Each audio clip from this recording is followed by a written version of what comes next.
need a slap, I need a drink. Hello everyone, in this lecture we will see the intro part of a VHDL program.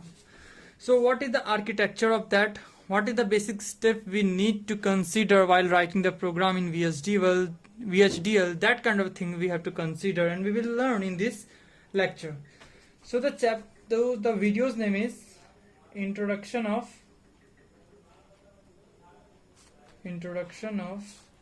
VHDL program. It also known as VLSI. So the set is VLSI and the subset is VHDL. Basically, VLSI, this is the main topic. That full form is very large scale integration. Very large scale integration. But the hardware that in which we will program, the language we have to use, that is VHDL. Means to make it possible to write a program and the language that we need to embed that program into the hardware devices, that programming languages is known as the VHDL. And VHDL stands for very high speed integrated circuit hardware description language. So the topic is VHDL, means integration, very large scale integration, but the language we use to make it complete, to make it possible, the language we use, that is VHDL, and VHDL stands for very high speed integrated circuit hardware description language. Most of the vivas we will get that kind of question, what is the full form of VLSI and what is the full form of VHDL. So be in consideration what is the full form of this. Now talking about how we will start to write a VHDL program. So VHDL program contains basically three parts.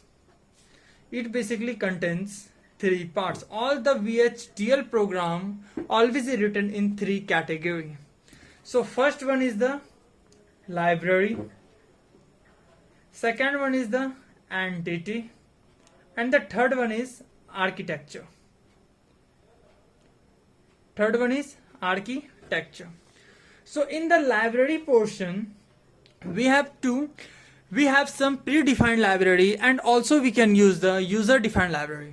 So in this section we will always define the library in which many functions, operators, some kind of variables are available, etc., are available in the library. Means whatever function you want to do, that will allowed by the library. So it very initial and essential part of a VHDL program. Second part is entity. What we have to do in this part? So in this part, whatever program you want to execute, you need some variable to store the output that you want to get.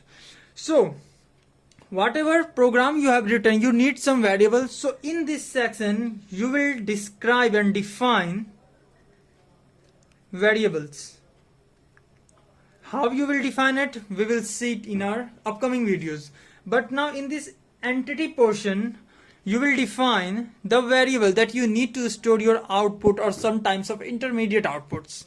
So for defining the variables, like in a logic gates, you need two inputs, A, B, and you want to store that output of this logic gate into the C. So A, B, C, these kind of variables you will define in this entity. Alright. Now third part is architecture. This is the main program. If you are using C or C++, then int main, that is the keyword that we use. From there, the main program has started.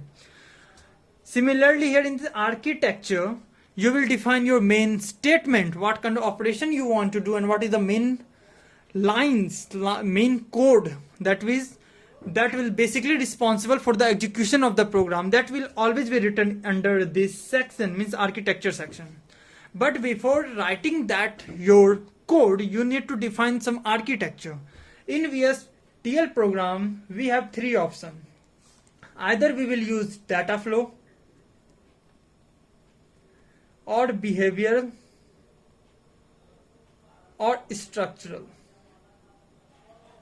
You can use either of these. But what is the difference between them? What will we use? What is the more efficient? Everything I will tell you. But in architecture, what we have to do, we have to write there our on main code, which will basically responsible for the execution of our program. And before writing that our code, we have to define what architecture type you are doing. Basically, this is called modeling. So in many examination, how many modelings are available while writing VHDL program? So basically it is three: data flow, behavior, and structural. Data flow is also known as concurrent, and behavior is also known as sequential.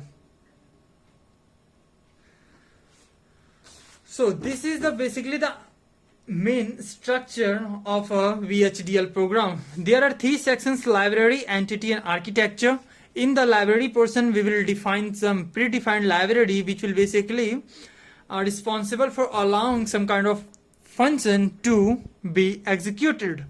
Second one is the entity, in which we will define the variable in which we want to store some kind of the data, like input data, output data, intermediate output, intermediate input, whatever data we want to store, we have to define the entity under this.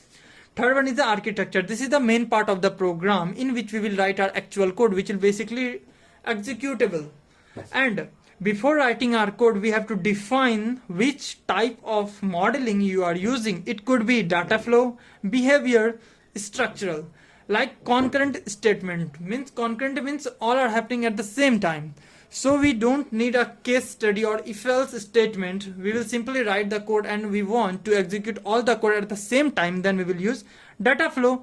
And if like a condition is available, if this happen, then it will the output, that kind of things. Like taking a small example like even number, if the number is completely divisible by 2, then we'll get the output. That kind of things will happen under behavior. And structural, we have to define some basic keyword that will make it the modeling that you have defined, it is structural. We will define these all things in very great manner, but for today you have to remember there are three type of modeling in VHDL program, that is data flow, behavior, and structural.